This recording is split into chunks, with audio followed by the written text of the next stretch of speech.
I'm back. Well, I'm out of space. What are you guys doing? We're mining moons.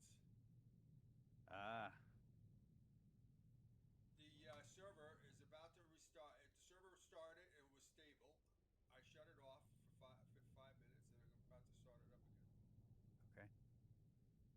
So start server. Start server. It's starting right now. Oh, and the vetter. What is it? Coveter. Coveter. Coveter. Coveter. The coveter has 9,000 M3 now. Huh? So they increased the ore hold by Storage. 2,000. Yeah. Well, that's good because it seems to fill up pretty freaking fast.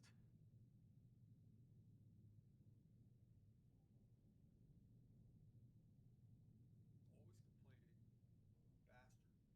Bastard. All right. Well, we did take a hit here for some reason. A hit? Yeah, we're at 80. We're at 80.4 seconds per cycle, and yesterday we were at 72, I think. We did get a range bonus though, to move 39 to 41 kilometers. Huh. I haven't reconfigured anything. I thought there were going to be some skills that you needed to do too, but There is for whatever item you want to put in the Orca. like, I don't know what it's called. It's is a it the capital industrial thing? Capital module or something of some sort? I don't know. Got a bunch of blood raiders in here.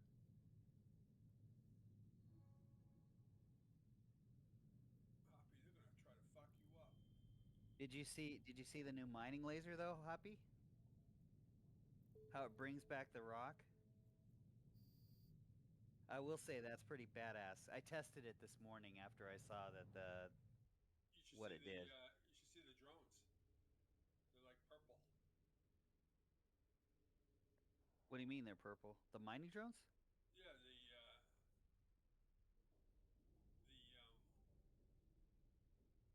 the laser that's coming off of them.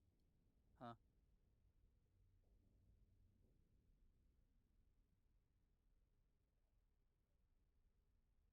So it's supposed to take away the ability of the Orca to be a covetor-based like mining ship. Like if you see people doing that, only mining with an Orca, AFK, like it's supposed to prevent them from doing that. Now, we'll see if it actually does. Why would it prevent them? Because there's the way the bonuses were built on the Orca last, from the way I understand it, is that you could an Orca with mining drones and skills at a certain point could mine as much as a covetor, as much as a mining barge. That's what all the fucking gankers and the people that hate AFKers, that's what they were all up in arms about. So supposedly they took away the bonuses from the Orca so that you can't mine effectively like a covetor. Whether that's true or not, I don't Uh, know. no, it's not true because it's got the same bonuses as this guy. Let me tell you. I'll tell you right now. Let me click on a drone here. Show info. They didn't do anything to the drones other than make them look pretty. Attributes. Mining amount is 104.82 M3 every 60 seconds. So Hmm. five drones are producing 516 Help M3 if I turn on my microphone. Yeah, but compare it to a covetor. every minute. What's up, Patin DK? Every minute. Yeah, they no, it did. It was Yeah, mining as much as a covetor. I don't think so, Cliff. I used to mine with my Oracle all the time, and it sucked because you stay up all night. But if you were going to sit around and not do anything, you go run and clean your house. Yeah.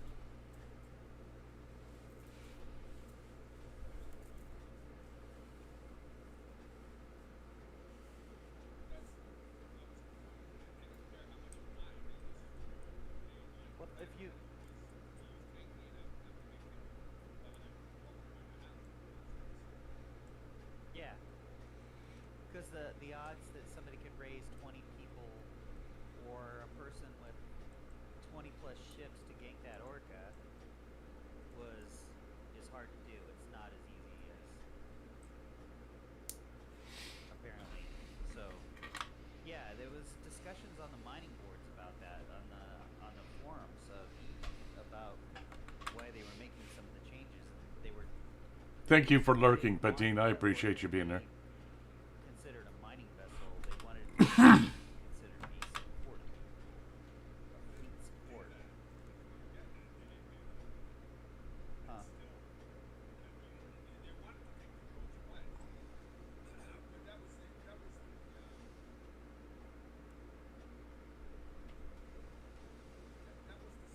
I mean, that was douchebags. Dana Stisep and those guys, yeah. I don't know if he's a CSM or not. I don't think he is.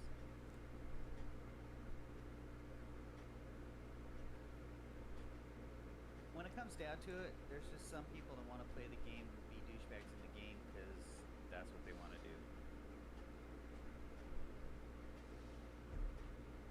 So it's the same way in real life. If you want to rob gas stations your whole life, you can probably rob gas stations, but I don't know.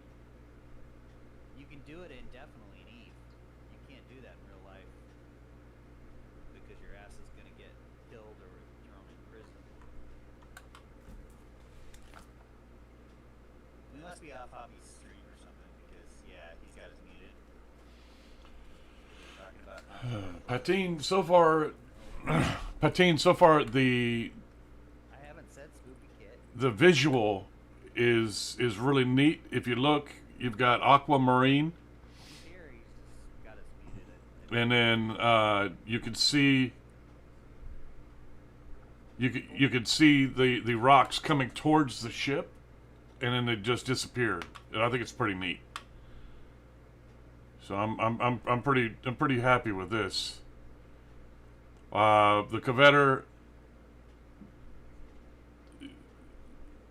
The Covetor has a extra slot, so that'll be good. That's a mid slot. Yeah. And then I have 9,000 meters instead of the 7,000 metric meters.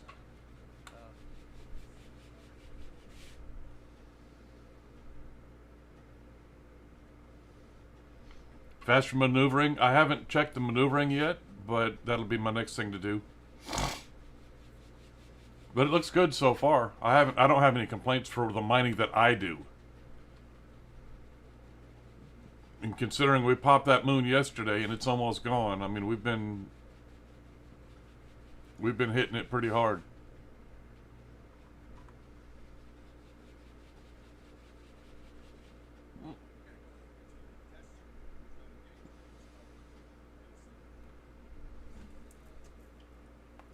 Catalyst? Is that possible before?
All right, let me grab a shirt.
Field day and what?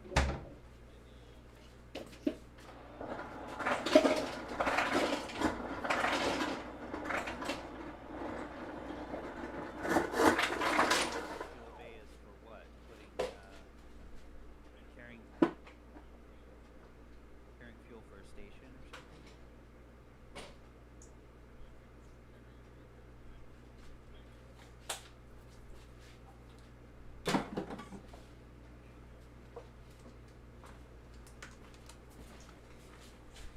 Obi Swan just raided with 19 viewers.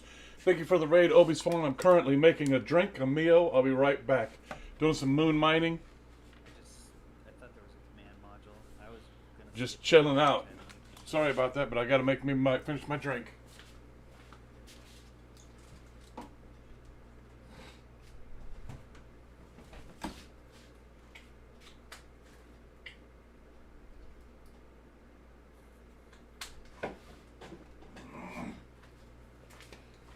All right, so we're doing a little bit of mining today. Always a raid when I step away. And I'm telling you, man, I might need to step away a little bit more often. I appreciate the raid, my dude. How was your stream? I'm just getting started this morning. We're going to be doing a little bit of moon mining. We had a moon pop yesterday, and so we're getting all that, picking up that. Very good. We're picking up all the rocks over there. Fixing his drink, looking for an umbrella. You betcha. You betcha. So that's what I'm doing. I'm looking at the new graphics for the mining graphics, and if you look, they're fucking beautiful.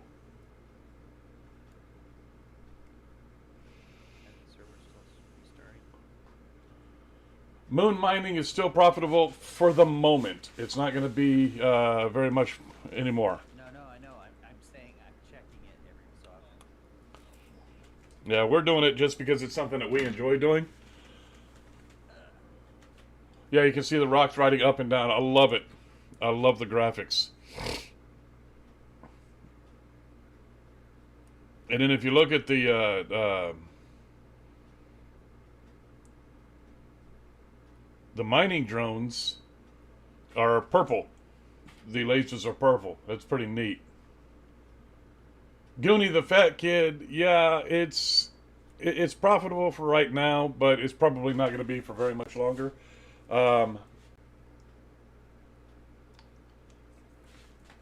This is no longer the only thing that we do. We do a lot of level 3 and level 4 missions. We have been for the last 2 weeks or so. Zarkos Dungeon, what is up, my dude? And unfortunately, my sound alerts do not work. Sorry about that. I don't know how to fix them, and either does Streamlabs with the 500 fucking tickets that I've sent them asking how to fix the fucking sound. Every time that they do an update, it screws up my sound. So, my apologies. What is going on, Zarkos Dungeon? You doing alright, my dude? For those of you who don't follow Zarkos already, you gotta follow him. Dude's crazy. I love watching him and just chilling out and having a good time, man. So do me a favor, throw up there for Zarkos Dungeon. Go say hi.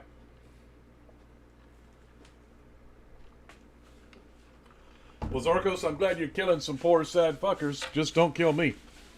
I'm not sad. I'm happy.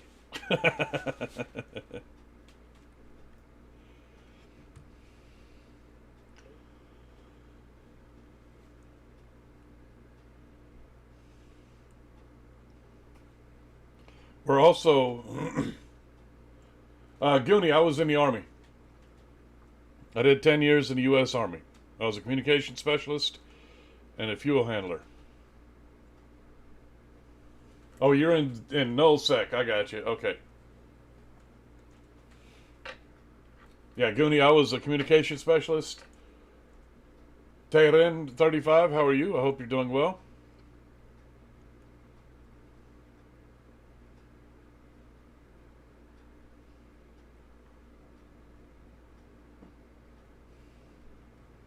Yeah, I'm really liking the graphics. 10 years British Army. Nice. British Army is pretty good from what I understand. I like them. Go Army, beat Navy. There you go. Yeah. I don't know who won this year. Probably Navy. Navy wins almost every fucking year. Signals Regiment would be equivalent. Yeah, I'm in Signal. Tehran's Army active here. Okay, very good, Tehran. Welcome, and thanks for being a veteran. I appreciate you doing. Gridman. You can't post links, Grid. Sorry about that, bro. The bot slaps it down. I have that up because people like to come in here and start spamming their own channels. So I don't let them do that anymore. Orgensa! No, I have not tried 7 days yet. We're waiting on the update on the server. And then once that update on the server is up, then we're going to be playing for a little bit. What about mine? Spam me. Obi-Swan, you can spam me all you want to. What is happening, Orgy? Yeah, I haven't seen 7 Days to Die yet. I've seen everybody else playing it. The server that I'm playing on has to update. It did that already. Then it has to restart. And then it has to update again. And that's what we're waiting on right now. Oh, Orgy, you're invited. You're invited. I'm trying to get the whole crew back together so that we can have some fun nights like we used to have. Fucking 36 hours of playing and shit. Oh yeah, Obi-Swan. Oh, Orgy, you played 8 hours last night?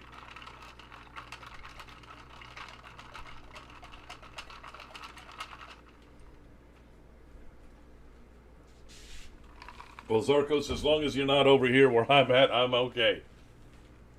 I don't want to get ganked. Yeah, Obi, as soon as we get this server set up, you are invited, my dude.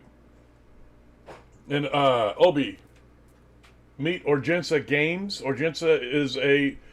Orgy, are you still streaming? Do you still stream at all? Or do you just... Is it an iced coffee? No, unfortunately not. It is not an iced coffee. It is a... It's basically Orange Julius. It's a orange and vanilla drink from Mio. Okay, so you streamed last night? Yeah, Orgensa, a.k.a. Orgy, is Canadian. She's rather close to Obi-Swan. Let me see if I can get... I don't have a mod here today, do I? Yeah, Obi-Swan, I'm talking about like she is within... probably within about 500 miles of you.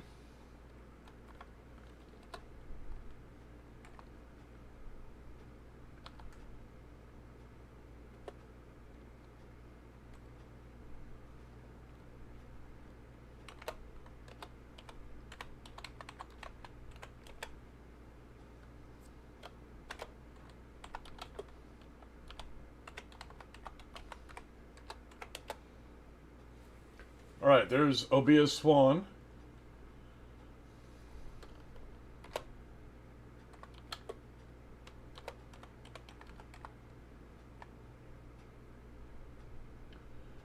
Orgy, didn't I make you a mod just so you could do this?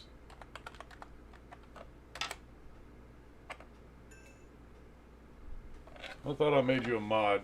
Remind me later so I can make you a mod so I can put you to work when you come to my channel. Put your ass to work.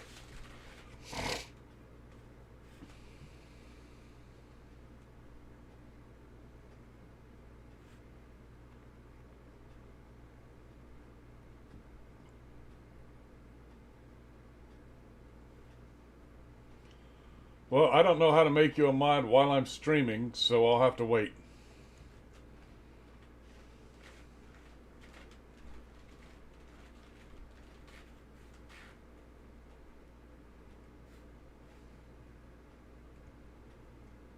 Okay, Obi Swan, good luck to you. I hope you have fun with your Medieval Dynasty. It looks like a pretty cool game, dude. Obi and Orgenza, I'll be getting you the information to the 7 Days to Die server as soon as I get it. And then we're going to be playing under... Okay.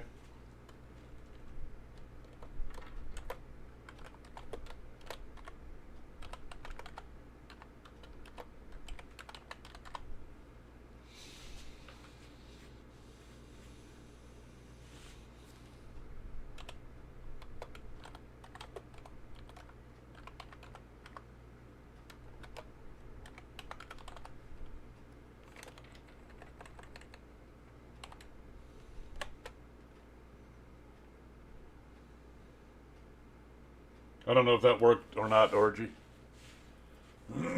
Orgy, did that work?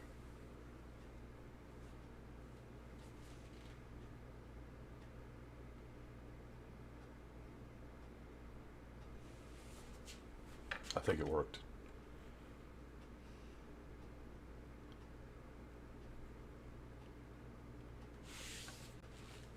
All right, welcome to new mod, Orgenza Games. I thought you'd been a mod all this time, kid. Yep, your green sword.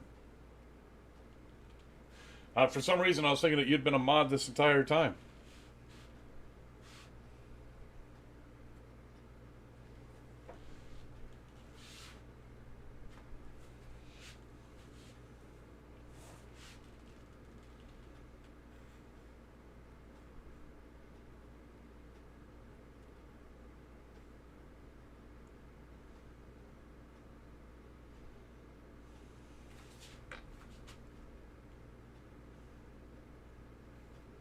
Nope, you didn't love me enough? Oh, come on. Come on. Starting to be a pain in my ass.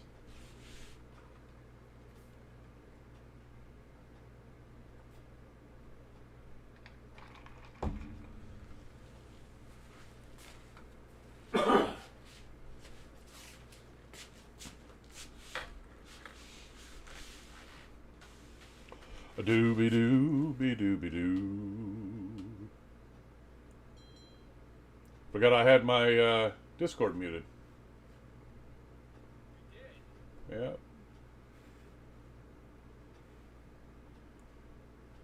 Oh yeah, I like it.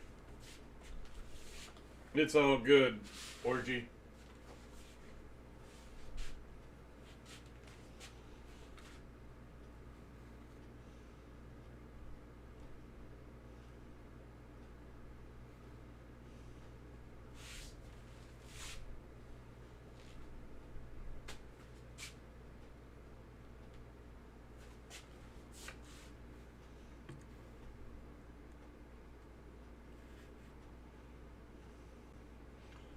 Hey, I'm going to drop down to my Discord while I'm streaming. If you need me, that's where I'll be.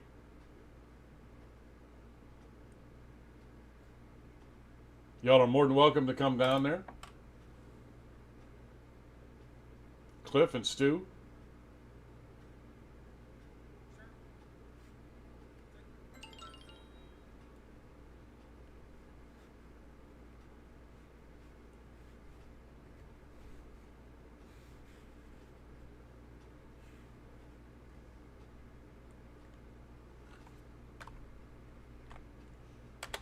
There's the correct Discord. I've got to change my Discord. Goonie the Fat Kid, you're more than welcome to come into the Discord. Just don't be a dick. Don't spout off anything racist, sexist, homophobic, anything like that. I appreciate it, but you're more than welcome. It is the second one. It's the one that I posted with the D8BS. But you're more than welcome to join it if you would like to. I am down in the EVE Online portion.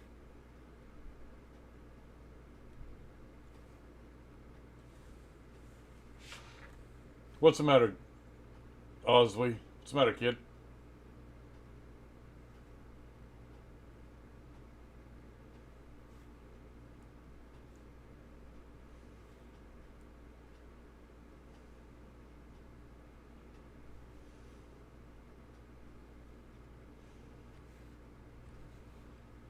Alright, how we doing? We're doing good. Man, them lights are looking pretty.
All right.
You want to come up? No, you're just going to sit down. Okay, there you go. You can come over here and sit down with me anytime. Yes, you can. Oh, the good boy. Oh, the good baby. Good boy. Goodest puppy. Oh, the hater. Come here. You want to give me a hug? No? No hugs today? Okay. All right, folks. All we're doing is doing a little bit of moon mining. I got my dog coming over here to bother me. All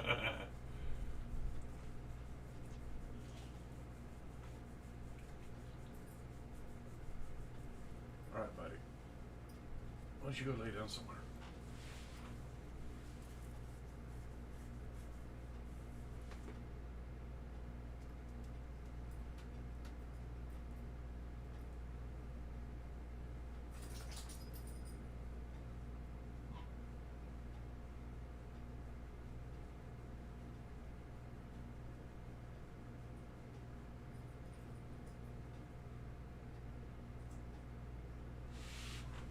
All right, come on, get out of the way. Right there. Okay, come over here. Beside me, buddy. Get beside me. There you go. I am noticing that it says Oh, there's no more room in container. You joined the Discord voice comms? Oh, very good, Goonie. Very good. All right. Dr. B Forever. Okay. Very cool. You're more than welcome to come in here as long as you're not acting like a like a douche. You're fine. Let me see. You should not be muted. All right, you're good to go.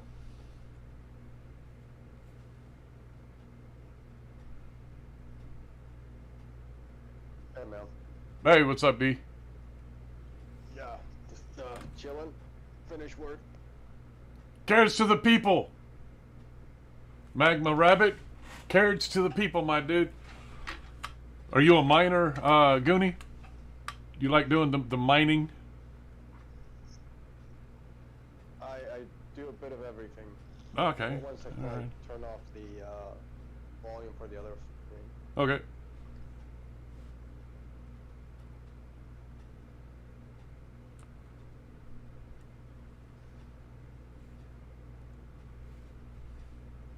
Oh, I gotta tell Stu that he needs to change over.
Yeah, I can hear you pretty good. Sweet. See the picture that's on Discord? Okay. Like my Do what now? my picture on Discord. The picture with the 4 people in it. Oh yeah, yeah. So that was taken in Kandahar Air Force Base in Afghanistan, and the 2 people on the left and right were Canadian like welfare operators working for I can't remember, but it's like it was a Canadian something something something, like it was like a 6-letter abbreviation, but they did like the Tim Hortons and stuff on the boardwalk. I don't know if you know anything about Yep. what was going on out there. And the guy on my right, I'm sure he was a U.S. Probably Marine or Army. Okay. But he wasn't Canadian. I'm sure he was American, and we managed to convince him to wear the pajamas for the picture. Very cool.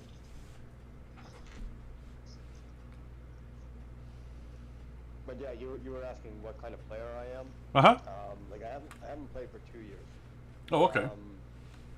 But I went tonight and had a look at a PC, and I should hopefully be back online operating by Saturday. So. Oh, nice. Okay. Like most of my accounts are relatively old. Not 2003, but like 2012. Oh, okay. Starting, and I have about 145 million skill points in each character, something like that, on my 2 mains. Nice. But I do like mainly I do PvP. Okay. That's kind of like what I enjoy most. But I do a little bit of industry. I like helping out like new players. Right.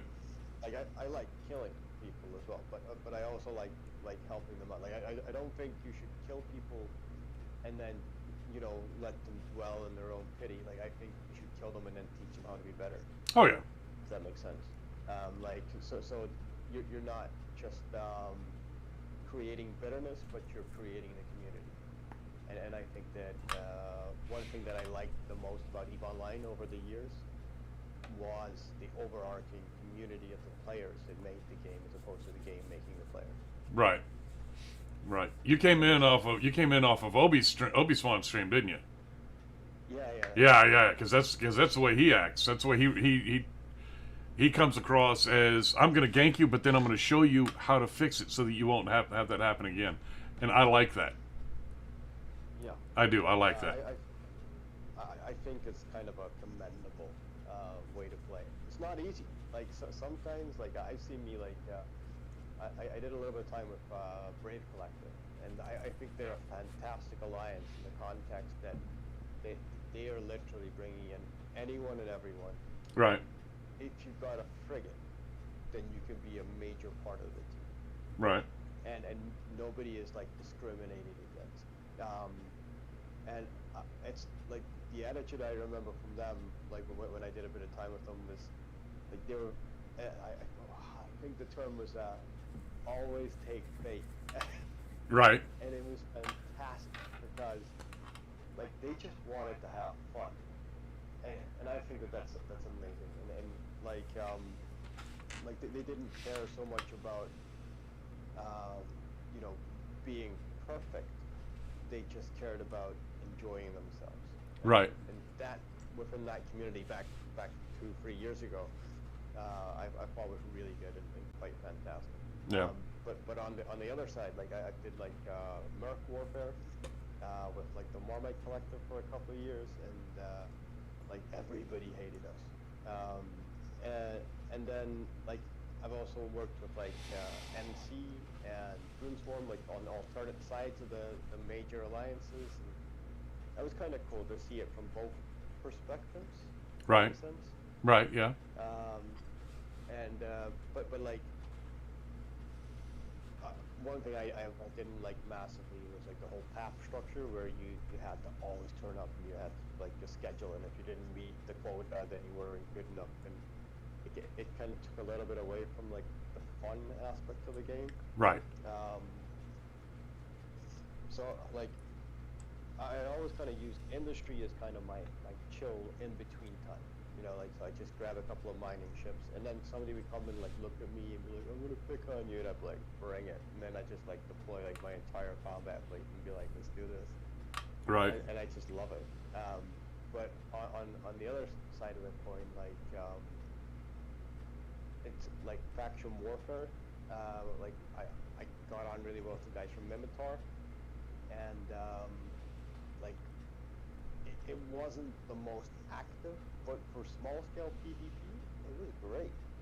And so, like, I think that over like the 8 years or whatever it was that I played consecutively, I did a little bit of everything and enjoyed it all. Well, very good. Does that make sense? Yeah. No, that makes sense. That makes perfect sense. I started off with mining, and that's what I like to do. I've been doing some level 3 and level 4 missions, but that's pretty much it. I did get a guy was gate camping about a week ago, and he fucked around and found out. He almost had me dead, and then the last strike was on him, and I got him. He was my one and only kill. Excellent. And yeah, I was freaked out, man. I was like, what the hell? See, like in combat situations, like the one thing I remember, like, was like E-War. Like I hate E-War. Right. And it stops you being able to shoot back. Right. And like I don't care about losing my ship. I do care about not being able to shoot the person that's shooting me.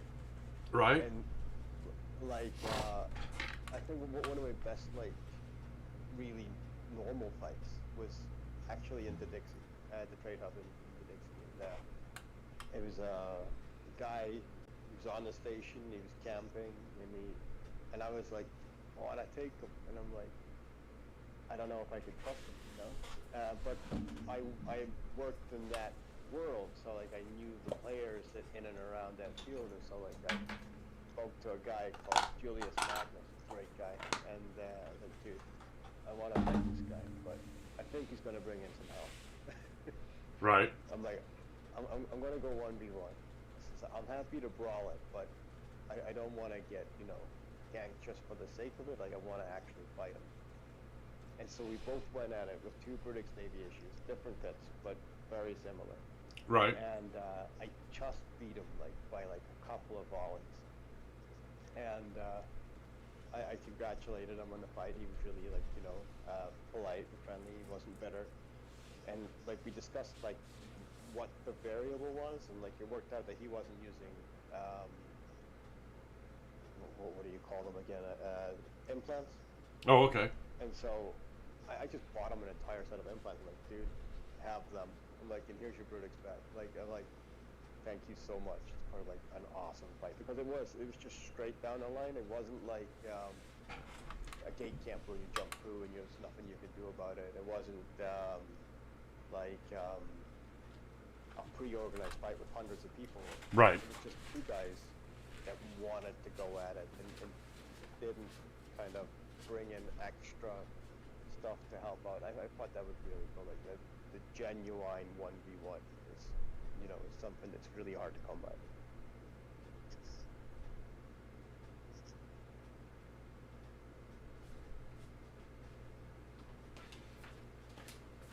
So yeah, that's what I like about it. The community and the ability to. The Eve community is by far and away the best community that I've seen for streamers. I have had so much fun sitting and jaw-jacking with people. And then anytime you have a question, there's people with answers. There are hundreds of people with answers. And they're almost always right. It's like EVE Online is like it's like learning a whole new culture. Right. And like a new language, a new culture, a new way of operating.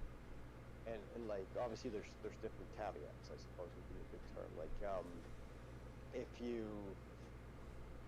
depending on how you want to operate, like if you want to be like somebody who infiltrates organizations, like you have that side of things where you've got to be nice and build up trust over a prolonged period of time, sometimes years. Like that's a lot of hard work.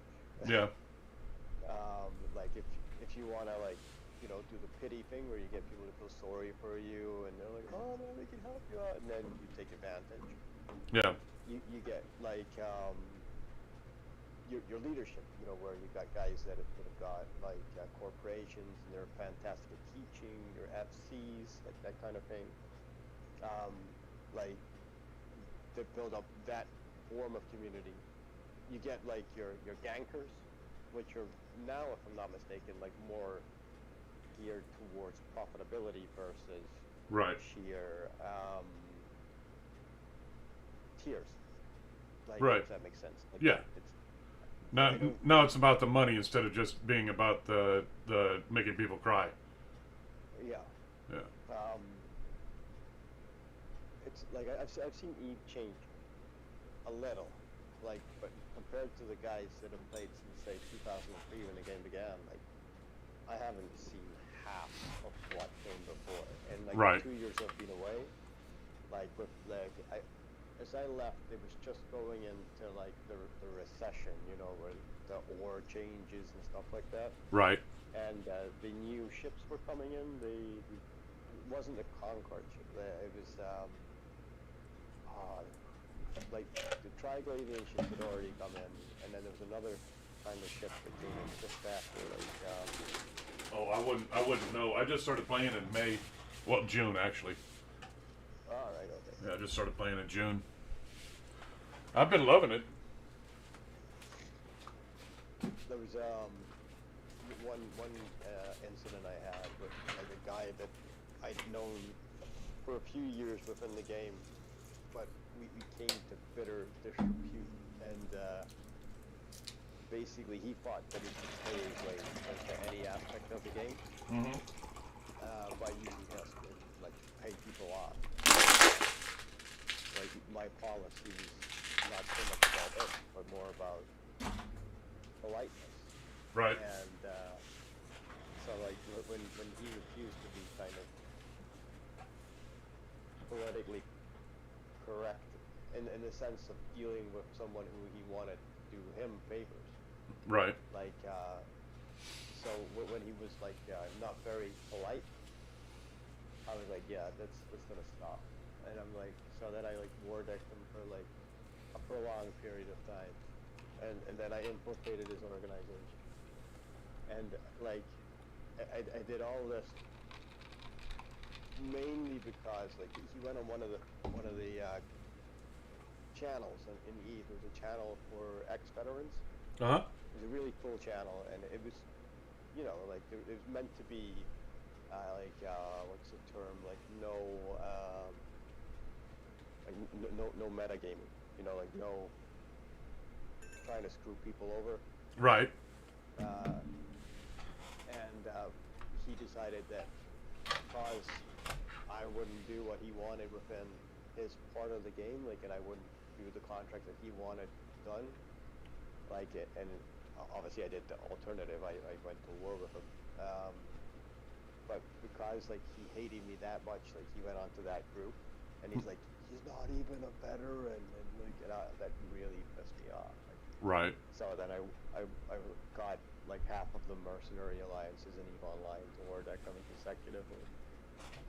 Because it was like, no, that's not acceptable. Like, because one thing that you have, like, if you're dealing with contracts and people, and it's trust. Right. And so if you lose your trust as a player in EVE, like, it's the same as losing your trust as a person, I think. Right. Because, for example, in a corporation, you might say, oh, DRB, can you fly my Orca to System X? But if you don't trust the people in your corporation or your alliance or your fleet, you're a lot less effective. Right. So, like, little aspects like that, I always try to be honest. Like, and if I killed someone, then I killed them because I told them I was going to kill them. Right. If that makes sense. But, Yeah. With him, like, he lied, and so that's one thing that you expect in EVE, but what he was lying about was real life stuff connected to EVE, if that makes sense. Right. And I found that slightly more difficult to deal with. Yep, that makes sense. Yeah. But yeah, how have you found EVE generically, like from starting doing the tutorials to where you're at now, where you're up the stream, and like you know some of the answers that you would have posed before, so like It's- guys are asking you questions. Right. Like, do you feel like you're part of the answer as opposed to the question, or are you still learning? I'm still learning, and I will always be learning. The thing that I like about EVE, and I'm going to brag a little bit about my stream, just a little bit, just because I have got some people in this stream right now that if you were to ask a question, you'd get the answer within 2 minutes. And it would be the answer that you needed. Might not be the answer that you want, but it's the answer that you needed. And there's a big difference in the answer that you want and the answer that you needed. You know what I mean? And There's no point. Oh, you know. yeah, no, there's the camaraderie with it. Now, do I like the ganking? No. Does it bother me?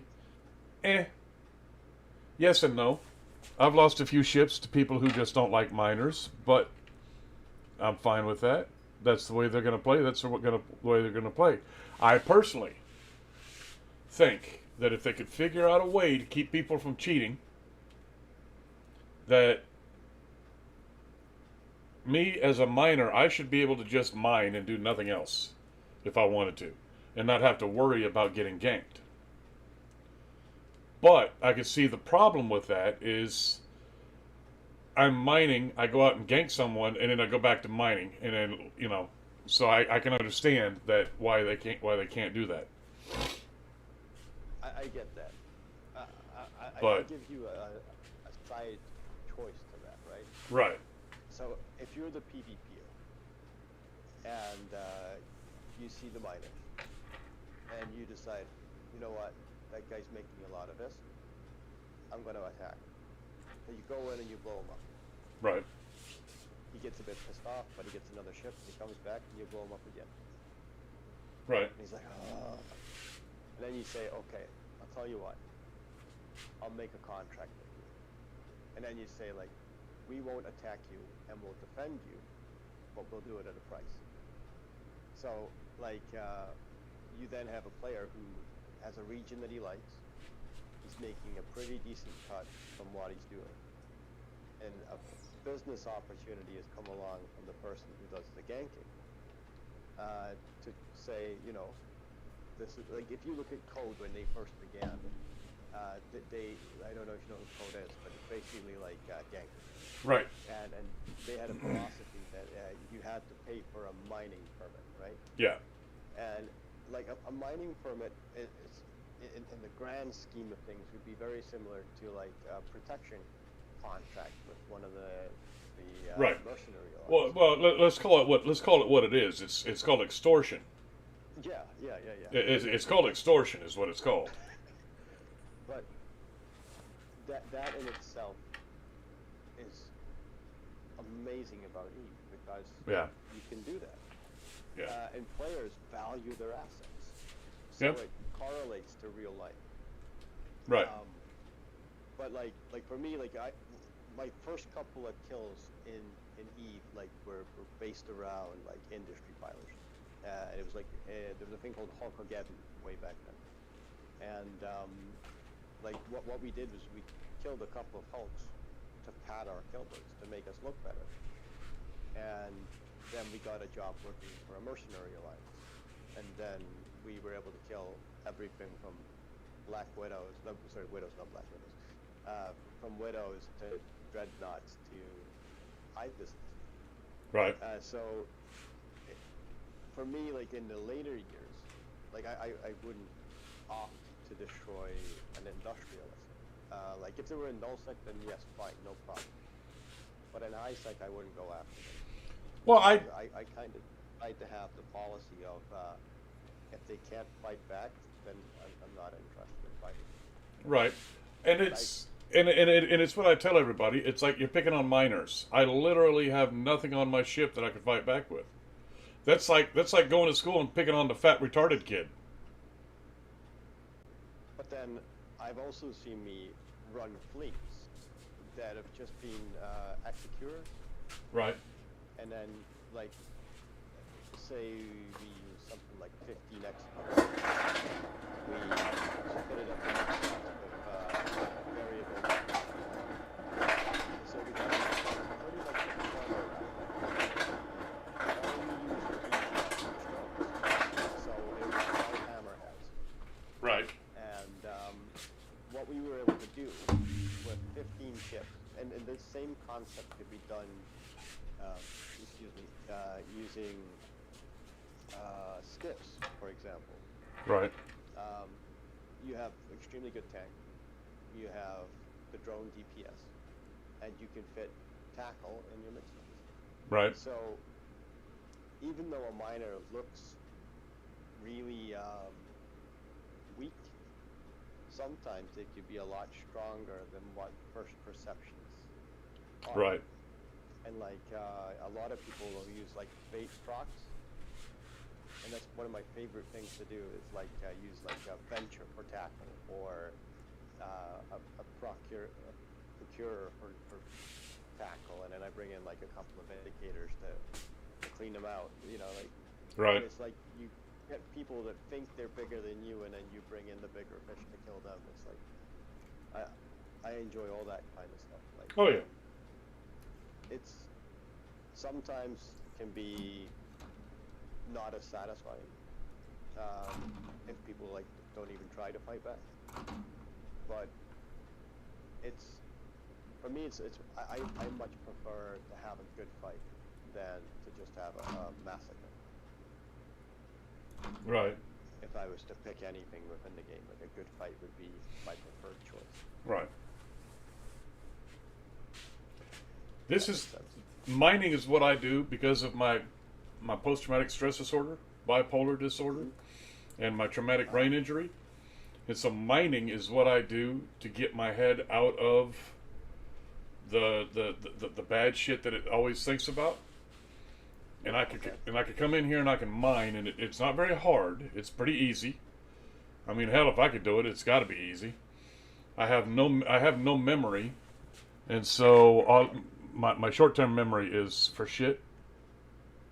Okay. And so that's why I do the mining, because unlike WoW, World of Warcraft. Yeah. Warcraft, where you have 55 different keys that do 733 things, the mining to me is very relaxing, very calming, and that's where I need to be. So I take my medication, I sit here, I talk to people, and I mine. Now on the good days, where I could actually figure out some stuff, then I actually go do some like level 2, level 3 missions. But I don't. It's just my own personal preference. I don't do ganking. I'll defend myself if I have to. I'll defend myself, but I'm not going to go out looking actively for somebody to try to kill. That's just not the way I like to play the game. Is it wrong? I don't know. I don't think so. I don't think it's wrong. I think it's commendable, and I think that every player in EVE has a purpose. Whether it being just active in a system, so when you have a pilot flying by, they see somebody in locals where they can search for them. Right. It gives them hope. You know, even if you're a PvPer, you still get hope that you're going to get a target. So Right. if you go through 6 systems, and out of those 6 systems, 3 of the ships are docked up, 2 systems, ships are on grid, but they're too big for you to attack, and in the 6th system, you have something you can fight.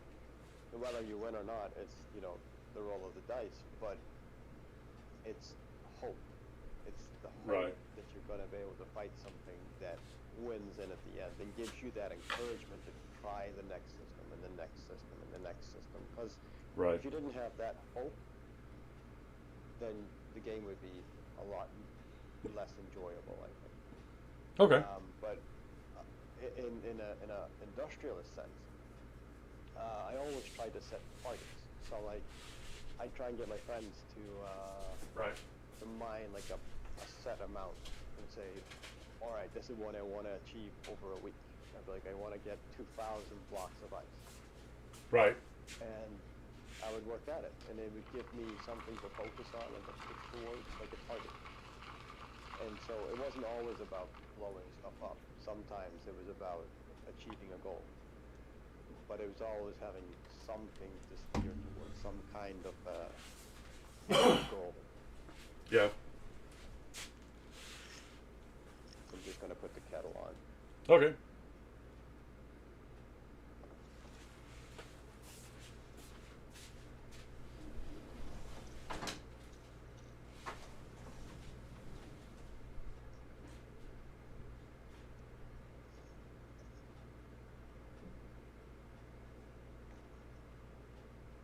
I have a veterans point as well. I currently on an island in the north of Scotland, and there was an American and his wife, both ex-military, and I made a delivery to their house one day, because I'm a truck driver now, and like we got talking about the armed forces, and they were like, "Oh, dude," they're like, "Thanks for your service," and I'm like, "Oh." You know, because like the British, they don't really do that. Hello? Yeah. Yeah. So like the British, they don't really do that. And so I was like, thanks.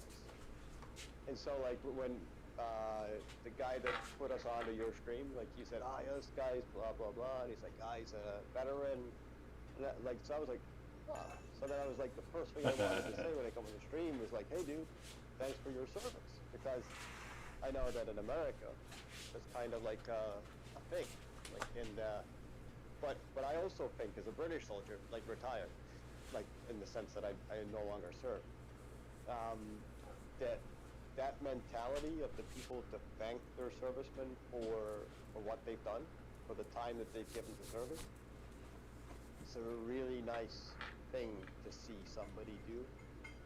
It's So, like, you're not doing it because you think that they're a war hero or because you think that they killed someone or, you know, because they gave up some of their time for their country.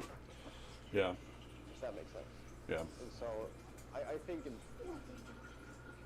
if I was to take anything from the American military and take it over to the Brits, it would be the fact that the populace is much more supportive, or at least it comes across that way, yeah. of American veterans as maybe what they are British veterans. Yeah. Well, thank you for your service. I appreciate you having been through what you've been through. I don't know who started the thank you for your service thing. I do it. I talk to people all the time and I thank them. And I mean it. But at the same time, I think it's getting to the point where people are just, thank you for your service is just another thing like, Happy Veterans Day. Or, you know what I mean? Now it's getting to the point where you're saying it just to be socially acceptable.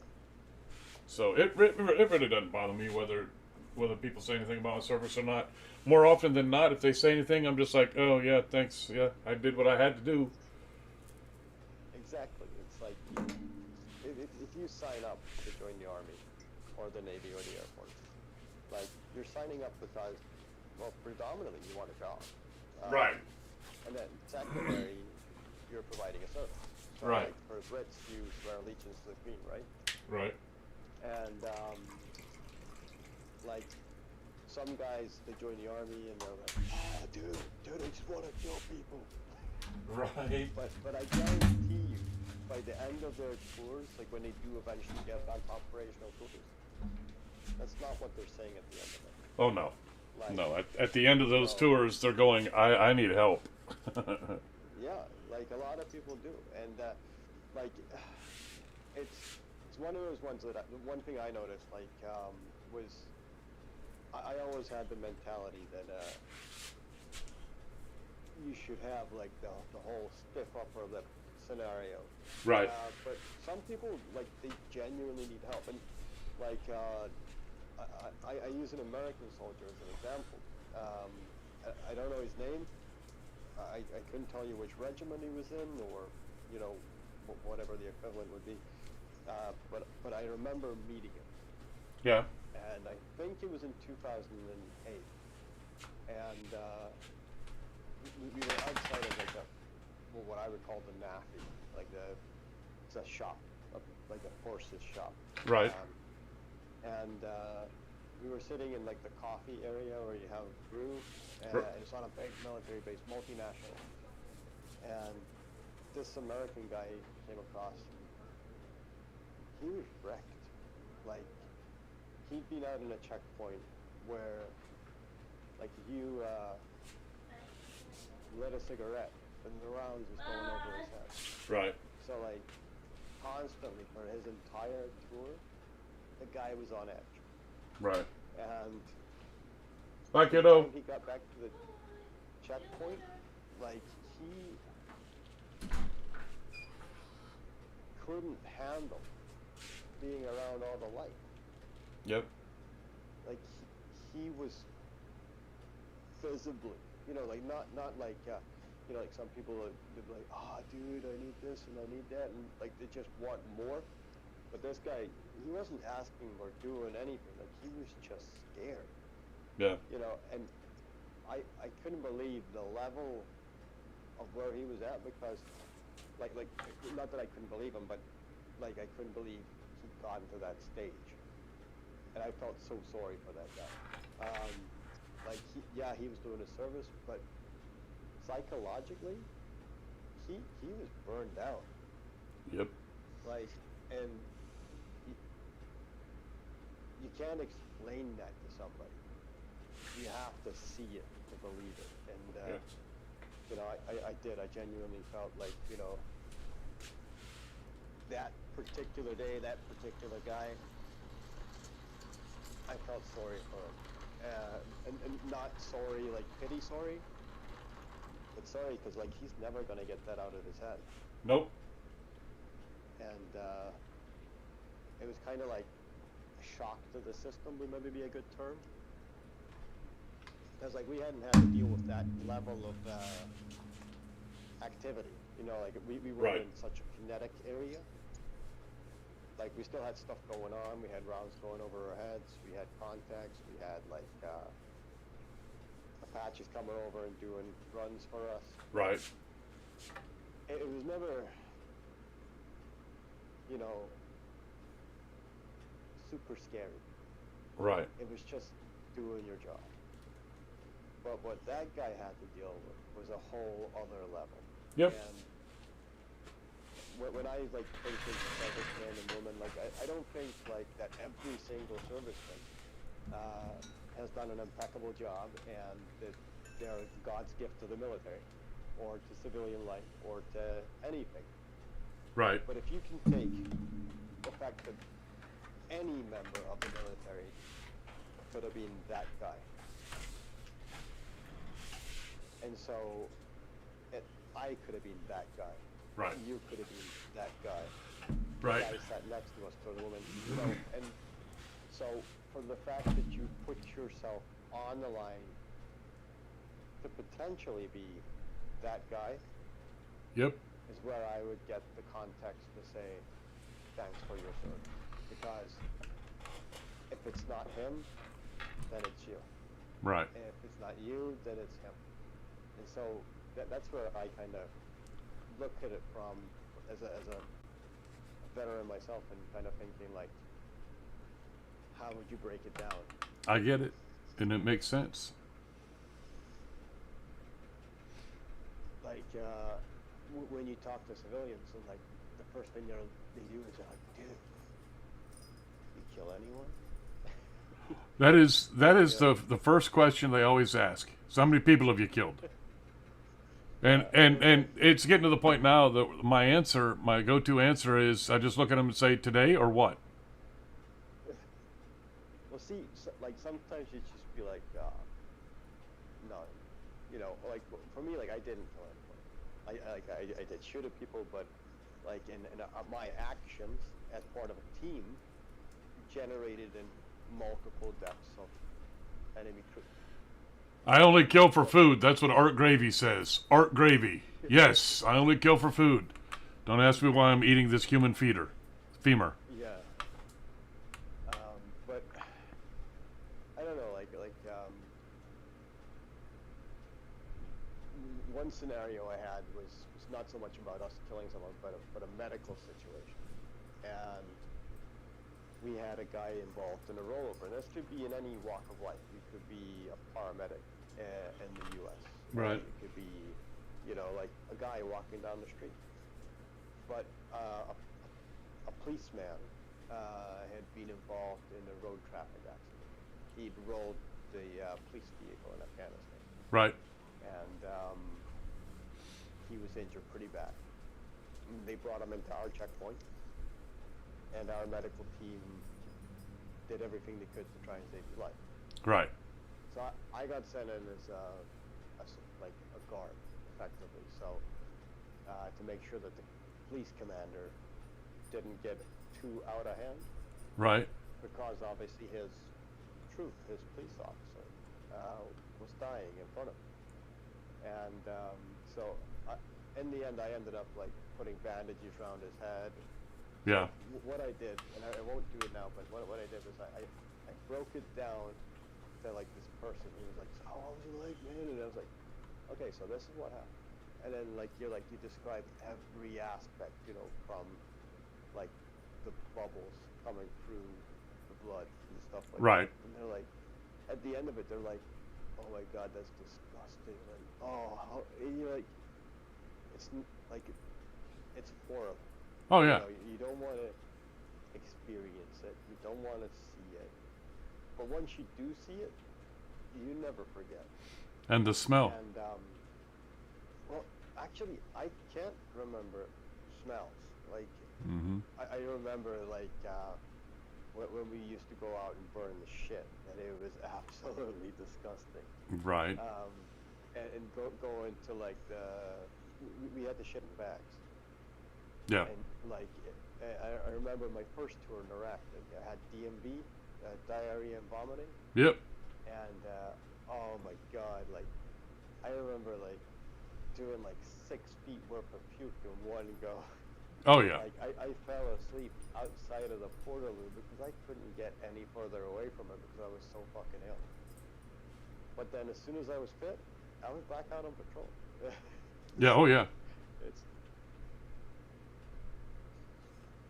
It's a completely different mindset to like civilian life, Right.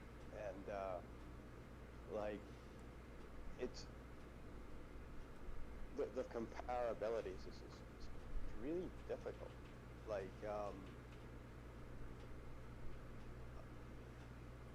I can never compare what I do now to anything that I did when I was in the army. Yeah. Like now I'm in a really cool little place. I have sometimes anger issues. Yep. But you know, like today I fucked up, and I crashed into a pallet whilst driving a forklift with a pallet on the front, and like I knew I fucked up, and so like I was already like pissed off, and so like, I started shouting and swearing. There's this one guy that always seems to appear when anything goes wrong, and he starts to gob off, and then I'm like, I start losing it at him, and then I'm like, I need to go just chill out for 5 minutes. Right. But it's like, you could deal with like 6 months, or like the US, you guys did like sometimes up to 15-month tours. Right.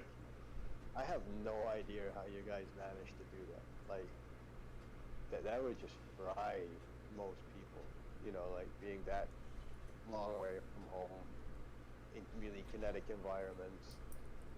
And then by the time you roll out and you're coming back in for your next tour, like it doesn't seem like very much longer. Right. So I don't know, like I think that I left the army when I was still in good standing, if that makes sense. Like I enjoyed it, but it wasn't a career I wanted to do for the rest of my life. Right. I was still fit enough to take up a new career and get the experience and put myself in there, which is what I did. Some hiccups along the way, but you know, shit happens. But overall, like one thing I've seen since I left the army is like there was a group on Facebook, and it's a regimental. How do you describe it? Like call it like a welfare page. Okay. It was all the soldiers. It wasn't like the welfare unit had put a page up with information. This was like I think something like 2 or 3 guys from the regiment had committed suicide over a very short period of time. And so it was made acutely aware that there was a major problem within the regiment. And that whole step up our lip that I mentioned earlier, Oh yeah. sometimes you gotta be able to talk. Right. And like a lot of the issue was that guys were just trying to push through and bulldozer on, and I'll be okay, man the fuck up, you know. Right. And sometimes you do need to, right? Like I'm a massive supporter of the fact that sometimes you just gotta man the fuck up, but I also think that sometimes people need to take a moment and say like, okay, what's going on here? Right. And I think I have a good example. There was an incident in my last tour, and it was the only directly kinetic action that I took part in, like with me in my rifle, Okay. and the guys in my multiple. And so we were out on patrol. It was really hot. We decided to go through a river. We got stuck in the mud, me and another corporal, and then we managed to like drag ourselves out, climb up on the bank, patrol down. All the time there was rounds going over our heads, and we got clearance to go after these guys, like outside of our area of operations, and so that was fine. But by this point, all of our equipment was completely soaked, like drenched, and so it wasn't optimal conditions. Right. But sometimes life doesn't give you optimal conditions. You gotta just roll with what you got. And so we pushed outside of our ops box. We got up to the area. The Taliban fighters started putting down fire.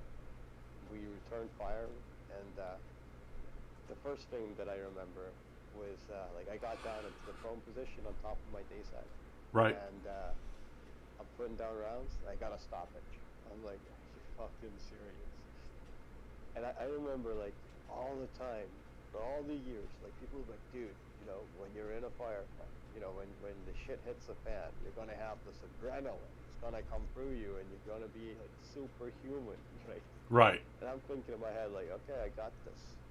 The firefight is kicked off. It's time for the superhuman to come out.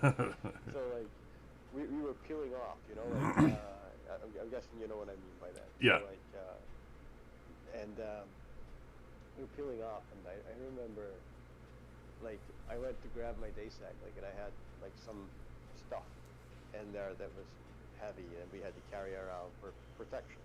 Right. And being signal, you maybe have an idea of what I'm talking about.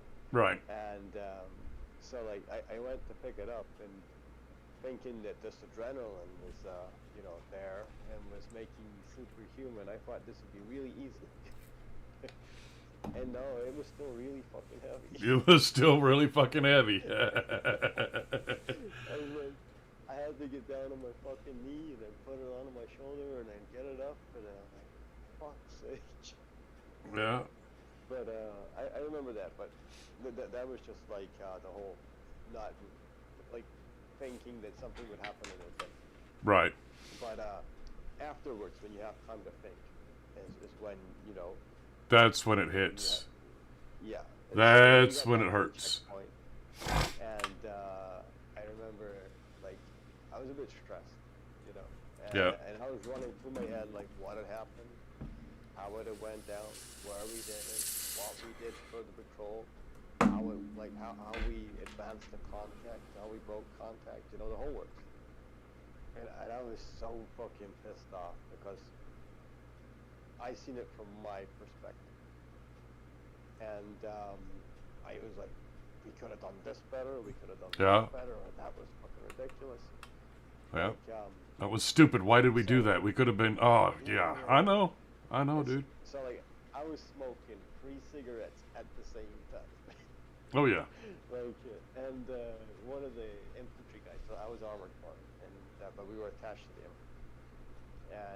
And he comes across, he's like, dude, come over here. Let's get a picture. This is amazing. And I'm like, fuck you. Right. I just lost it. And so, like, I kind of maybe slightly kind of flipped out a little. And the guy who led the patrol was a corporal from the Highlander Regiment. Really good guy. And he's seen this happening. And so he's like, come over to me, twice the size. I was ready to fight him. Right. And I would have lost major. But, like, I was so pissed off. And he's like, get into the fucking ops room. And so he sent me to the ops room. He's like, I'll be in there in a minute to speak to you. And so I'm in the ops room, like the lieutenant or, you know, whatever was in there doing his thing, or like man in the comms, and I'm standing in there like fist clench, ready for this guy coming in. He still would have beat the shit out of me, but I was willing to give it a try. And like he come in and he straight away diffused the situation. And he broke it down. And he explained, like, look, this is what happened. And he explained it from his perspective. And, you know, like, even to this day, like, once he broke it down and he detailed how his mindset worked for that whole period, Right. like, everything he did was right. Yeah. You know, like, It's funny how muscle memory, you know, the army trained you to do something over and over and over and over, and you thought it was dumber than shit. But then when you get into a firefight and you can clear a weapon within a couple of seconds and recontact, that's all muscle memory. That's all that is muscle memory, because you don't think about it, you just do it. And I was one of those who was always bitching because I hated doing these these things over and over and over and over, and I was like, this is dumb, I'll never remember this, blah blah blah blah blah. You get into a firefight, your fucking M249 locks up on you, you're like, what the shit, and within 2 to 3 seconds later you've got it cleared, the barrel has been replaced, and you're well on your way of melting another barrel. And it's only because you were trained to do it. Now what you weren't trained to do, and I think that this is what the military, Army, Air Force, Navy, Marines, whatever you want to call them, what you weren't trained to do was come back home and deal with the lack of excitement, the lack of the I'm going to die constantly, and you no longer have that. It's become a thrill now. For you, it's become a thrill because it's that adrenaline dump on where you're high. You can see, you can hear, you can feel everything for just a brief couple of seconds. Does that sound familiar? Oh yeah, like it's. The thing I would maybe use is like it's not so much about when you come home you have like de-escalation, because like you do get that, but Right. for me it was like you'd come home and they'd think like, you know, the people at home would be like, so what you do, like, and like, you know, you badger you with questions, right? Right. And like, see if you weren't in a decent contact, like, and like, I don't think there's anything like now on reflection, like, but I'm using this as an example, like, if you weren't like in a firefight where there was 17 people killed and like your vehicle was a lead call sign and you managed to avoid an IED, or, you know, like, where you got a really good and exciting story, like, guys when they come home, like, they don't care about the story. Yeah. Like, the thing that you remember is like, for me, 99% of the tour for me was stagging on, just going on patrols, having all that fucking weight on your shoulders, constantly being alert, looking around, seeing what people are doing, not trusting anybody, even children. Right. And then when you get home, like, people are just like, what was it like? And you're like, you try to make it sound sometimes a little bit more exciting than what it was. And so the only way to do that is to tell them about the exciting points of the tour. Yep. Oh, well, there was a firefight. Oh, well, this happened. Oh, well, you know. But you don't go, I stood around for 14 days straight and looked at the same fucking hut. Right. And, so, like, it was weird. Like, you were basically, like, really high-strung, I think. Yep. For an entire tour. And then all of a sudden, like, you're back home and everybody's just like, yeah, that's cool. And you're, like, still, like, wired to the moon. Oh yeah. Every day, all day. For the rest of your life, you're gonna be like that.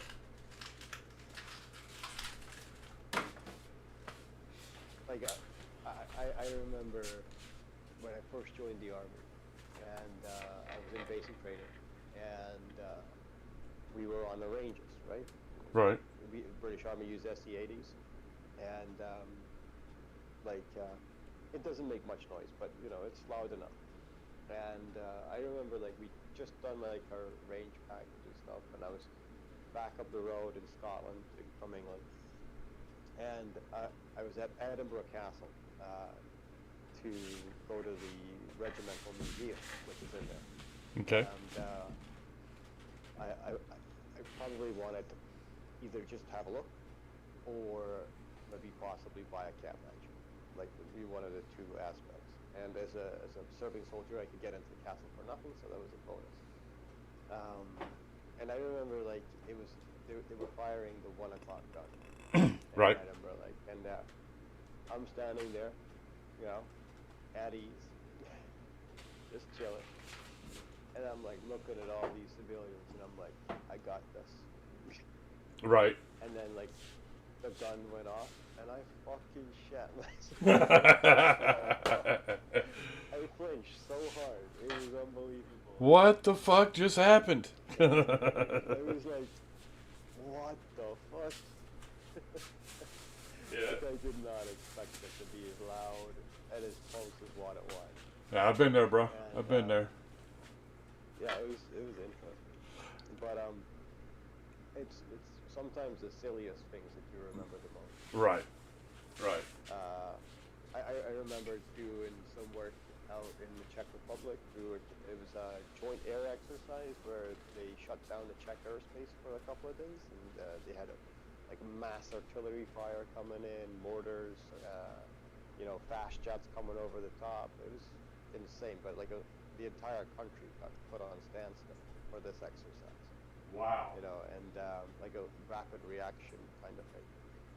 And I remember one of the main things from that entire 2 or 3 week period I was there, my main memory is that I managed to sneak a shot of a Mercedes because it was one of the dignitary vehicles. Oh, I got you. And all the NCOs, the senior ranks, were if that one needs to be, fueled up or used for any job, we'll do it. Because it was this really nice car. And I remember out of this 2-week trip to the Czech Republic, that I got to steal the car and take it to the fuel point. Nice. And it cheered me up to no end. And it's now, you're talking,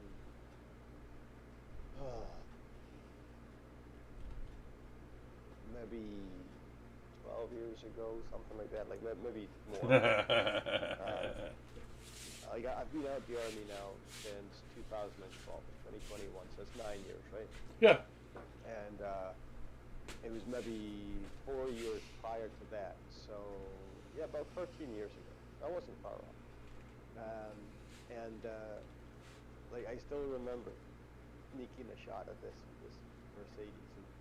And where I work now, there's a guy that comes in and does weekend work. Uh-huh. He's retired, and he's got himself this really nice Mercedes. And every morning I go in and he's there, and I'm like, is that a bulge in your pocket? Or is that gonna give me a shout out? And he's like, fuck off. So it's the senior rank, not giving me a shot of the vehicle. Right. And it's a really weird correlation, but it's funny, I think. Oh yeah, no, it's one of the things that you're going to remember forever.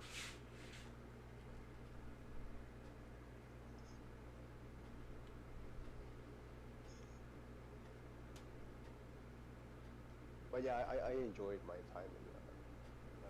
Very good. But I also think that I left at the right time as well. Yeah. Yeah. I would give anything to go back, but I'm too old, too broken anymore. They won't take me. I'd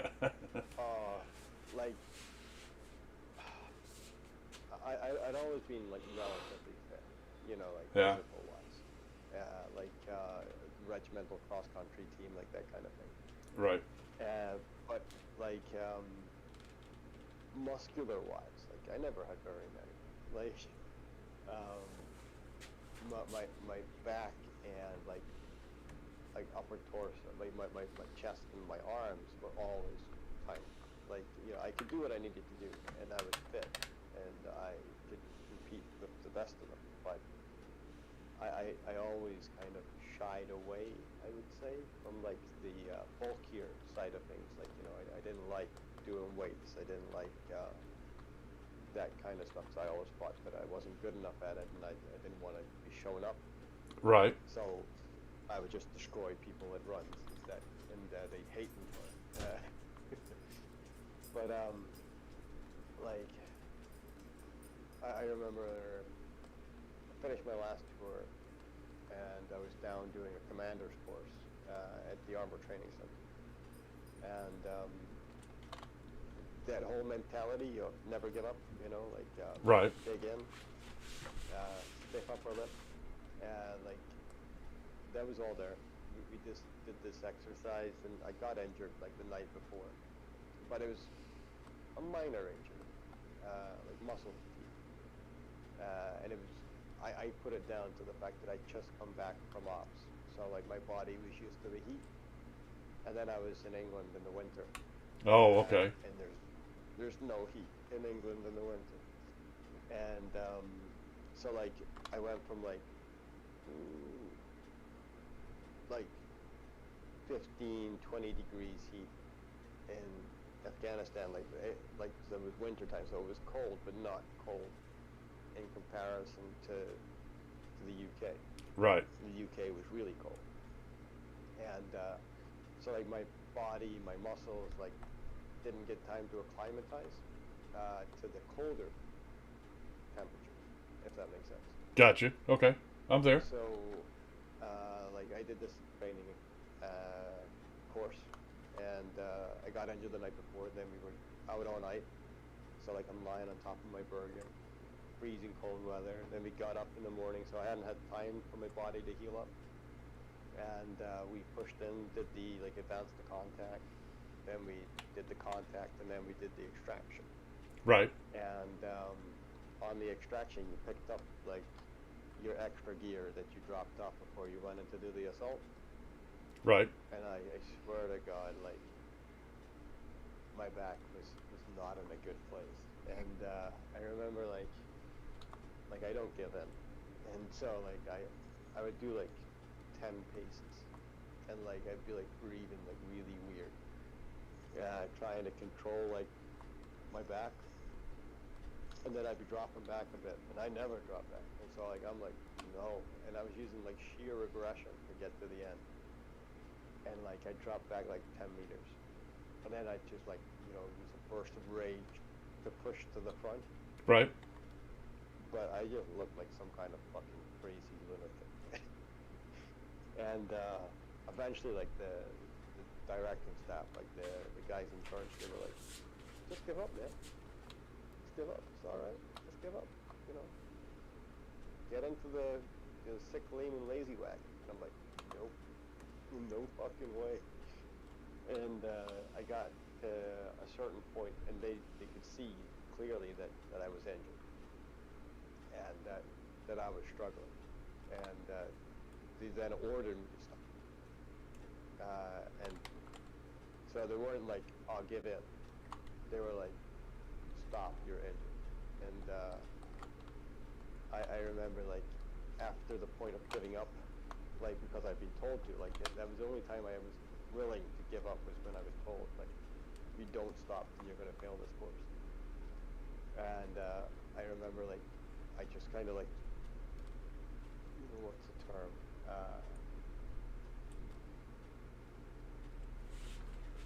Slowly walked into the guard room at the base of the bottom of the hill. Mm-hmm. And I slung my Bergen onto the ground, and I just fell on top of it with rifle and everything. And I just lay there weeping tears because I was in so much fucking pain. But I wouldn't give in. And I got took to the hospital that day. Like picked up and then taken to the hospital. I lay there for like a couple of hours till like everything kind of calmed down. Yeah. And got some medication. Went back to the base. Got some pork. Right. Got drunk. night I got some really shitty bad news, and so I had to go home, back to Scotland, because family issue had happened. And I passed the course. Nice. Which was fantastic, because all the other stuff I'd done. And I reckon that the fact I put in so much effort on the combat phase, and I wasn't willing to give in, is the reason that they passed me on it, versus doing the second phase, which we needed to still do. Right. Well, that's always good when you complete something. It gives you a sense of accomplishment. That's always good. It was just unfortunate that I had to go deal with the family issue. Right. Like, because I used my last couple of pound coins, you know, like I had in the bank, to pay for my buddy's internet, so that he could, you know, talk to his family. Right. And so, like, we went onto my Facebook, and that's how I found out that I got this bad news. And I was like, what the fuck? So, like, I was in a lot of pain, on meds, drinking port, and then I found out, like, and I spent the rest of the night in the guard room, falling up the road to find out what the fuck was going on. Gotcha. But yeah, weird. But that was the first time I got like an injury that really niggled with me. And I think I finished up pretty much a year after that. I called it a day, because I was still physically fit, and I thought that was a time to just say that enough's enough before you break. Right. So yeah, I enjoyed my service, and I think that it's a job that I would recommend to anyone. Oh yeah. But I also understand that it has a negative side, if that makes sense. Yeah.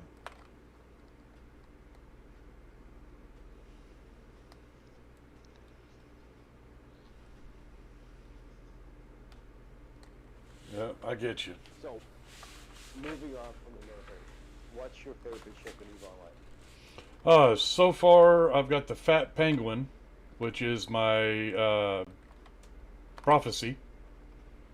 Okay, That's the one that I got a kill mark on.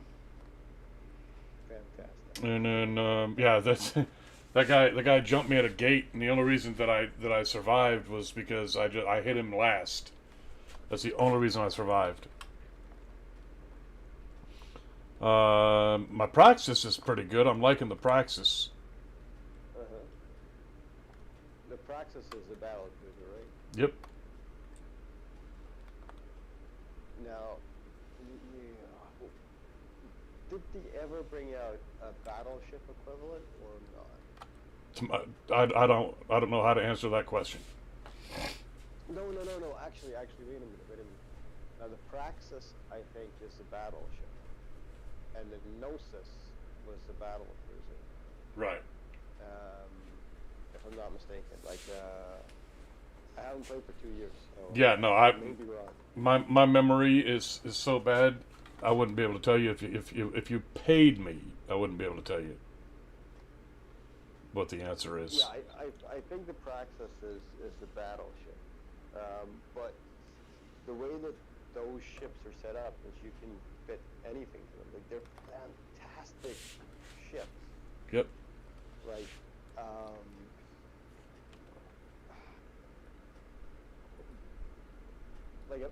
for me, like, looking at that ship as a ship that you can use to